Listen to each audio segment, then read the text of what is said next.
In the previous video we discussed the moderate stage of the French Revolution, but by 1792 the revolution was already going into its more radical stage.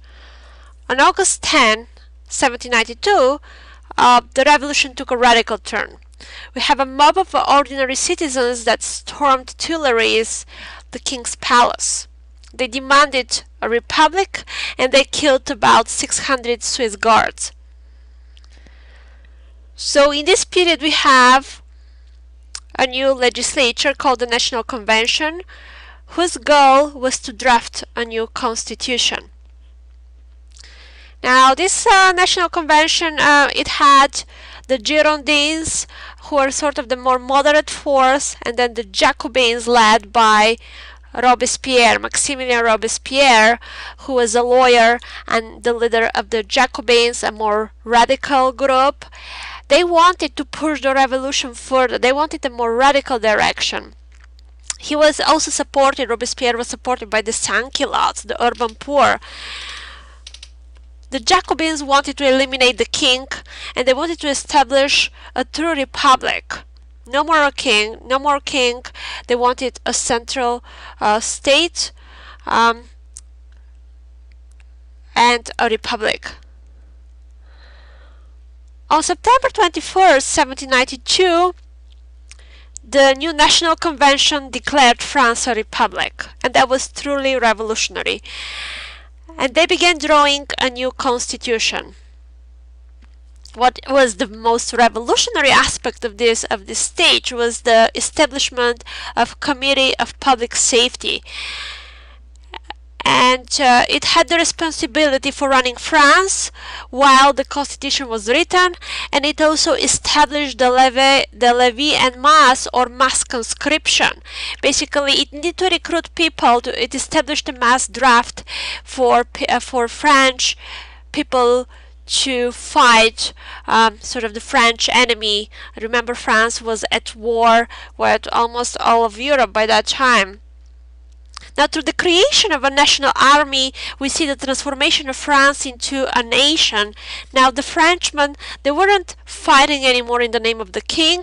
They were defending their nation against external enemies. Basically, we see sort of the birth of French national consciousness here. So, we're moving to this radical phase. The Jacobins, the leaders within the Public Safety Committee, they sought to create an egalitarian and secular society. This is revolutionary for 18th century. They established free compulsory public education for all boys and girls. Also, they established the right to public welfare for the poor. Price controls of bread were established mostly to satisfy the poor, the urban poor, that depended on the fluctuation of prices of bread, and also sort of to suppress any protests coming from them. There was a new calendar adopted during this revolution, which start counting time from the revolution, from the beginning of the revolution onward. But the most radical solution, it was the Committee of Public Safety basically decided to eliminate enemies to the revolution, and to eliminate enemies through show trials and executions. And this is the time when we see the execution of Louis XVI and Marie Antoinette, his queen, and the convention approved the Reign of Terror. And everybody was basically suspect, and many people died as a result of that. First, we see noblemen, nobles by birth, clergy, the middle class, even peasants who expressed unpopular opinions that were in disagreement with Robespierre and the Jacobins. So about 250,000 were arrested, 70,000 were tried and executed, about about 12,000 were guillotined without a trial. This was the reign of terror. This is the truly radical stage of the revolution, where any opposition was suppressed through terror or through execution. Eventually that ended. That ended with the Thermidorian reaction of July of 1794. A group of Jacobins in the convention, they brought charges against their own leader, against Robespierre, and he was soon executed. They were basically afraid that if they do not do anything, they will be the next in line, so they sort of took preventive measures. So this radical stage ended, and now the French Revolution turned back towards moderation, towards even conservatism. And the next stage was the so-called Directory of 5 directors who had the executive power, and they pushed for an aggressive military policy.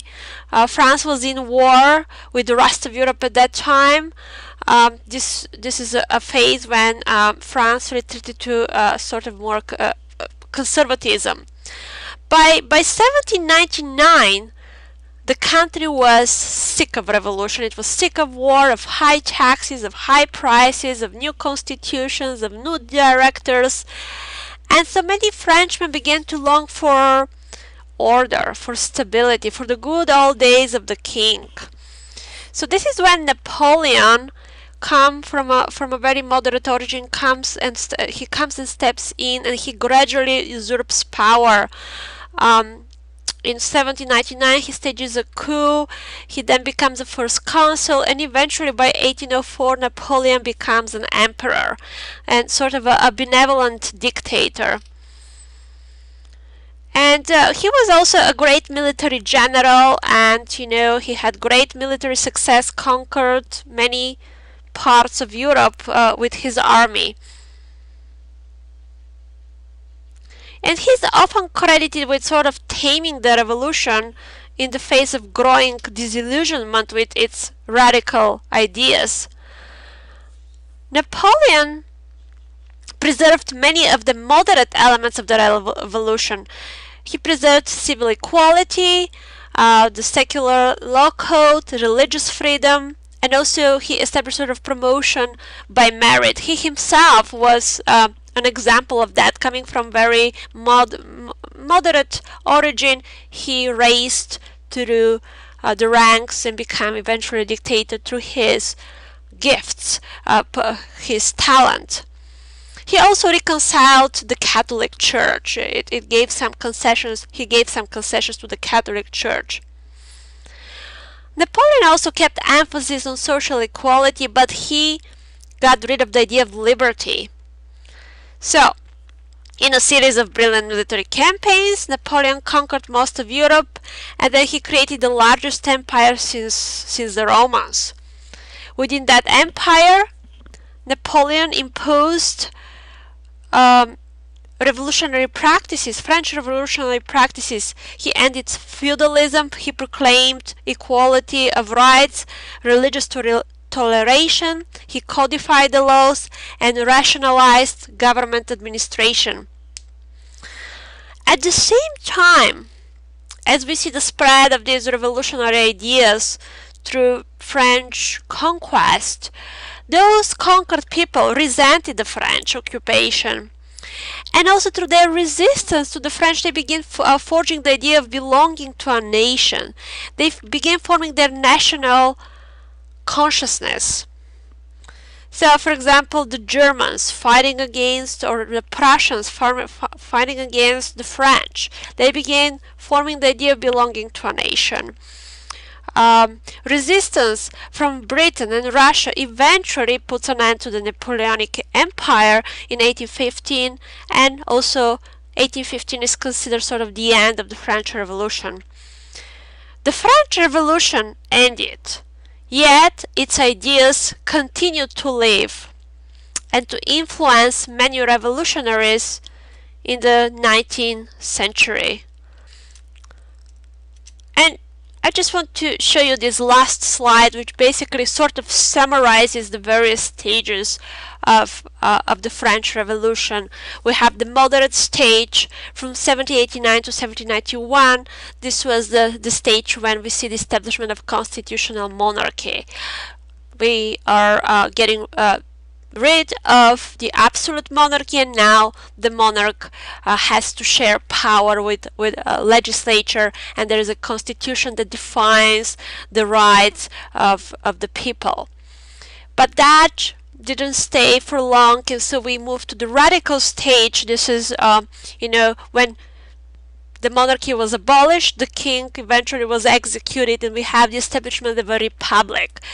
And but that accelerated in itself and brought the reign of terror. Anyone who was against the ideas of the Jacobins, who questioned the order, could become a victim of the guillotine. So a moderate phase, a radical phase, and then a sort of more conservative phase, going back to the directory of 5 directors, strong executive power, suppression of revolts, and then that in itself led to the dictatorship of Napoleon, the last stage of the revolution, when Napoleon preserved some elements, the more moderate elements of the French Revolution, and it spread them throughout Europe through conquering a lot of parts of Europe. But he also got rid of the more radical elements. He also didn't allow really freedom, liberty to his people. Thank you.